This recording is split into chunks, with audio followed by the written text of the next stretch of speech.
C'est un étonnant smartphone que vient de présenter la nouvelle marque Nextbit, une marque fondée par l'ancien designer de HTC et d'ancien ingénieur également de Google. Le Robin est un smartphone avec un design très original et aussi une fonctionnalité cloud assez bien gérée, comme vous allez pouvoir le constater.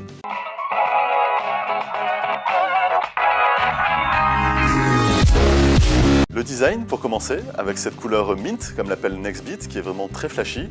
Et pour ceux qui n'oseraient pas passer le pas, il y a effectivement une version plutôt gris anthracite qui permettra d'être un peu plus discret. Sur la tranche droite se trouve un bouton de verrouillage qui intègre un capteur d'empreinte digitale, tandis qu'en façade, ce sont deux haut-parleurs qui sont disposés en haut et en bas de l'écran pour pouvoir avoir une image stéréo quand on utilise un jeu vidéo par exemple ou lorsqu'on regarde une vidéo.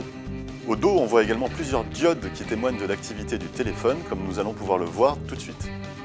En effet, en plus des 32 Go de stockage interne inclus dans le téléphone, Nextbit propose 100 Go de stockage sur leur serveur, donc dans le cloud. Alors comment ça fonctionne? De manière très transparente en fait, puisque Nextbit choisit de uploader directement et automatiquement les applications, les photos et les vidéos, dès qu'il ne reste plus que 5 Go d'espace disponible dans le téléphone. Alors comment savoir quelles sont les applications qui ont été uploadées directement sur le cloud?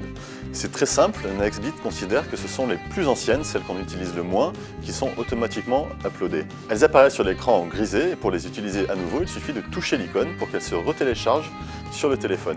Ce qui est intéressant, c'est que les applications se rouvrent directement à l'endroit où vous les avez quittées, c'est-à-dire que si vous étiez au niveau 3 par exemple d'un jeu, eh bien le jeu se rouvre directement à ce niveau-là. Même chose pour les photos, lorsqu'elles sont stockées sur le cloud, le téléchargement sur le téléphone se fait de manière très transparente puisque un aperçu est gardé sur le téléphone. Il suffit alors d'agrandir la photo avec ses doigts pour que la version complète se télécharge sur le téléphone. Enfin, la dernière bonne surprise de ce Robin vient des performances 3D de son processeur Snapdragon 808. On a pu constater que dans les jeux, il affiche jusqu'à 58 images par seconde, ce qui est quand même impressionnant étant donné que c'est un téléphone qui est vendu seulement 360 €. C'est rarement vu dans cette gamme de prix. On regrette en revanche l'autonomie de sa batterie de 2600 mAh qui ne tient que 5h24 lors de nos tests d'utilisation polyvalente. Ce Robin de Nextbit est donc une bonne surprise malgré son défaut d'autonomie. Il permet d'avoir un design qui se différencie des autres concurrents à cette gamme de prix-là, d'avoir également pour ce prix des performances 3D assez impressionnantes.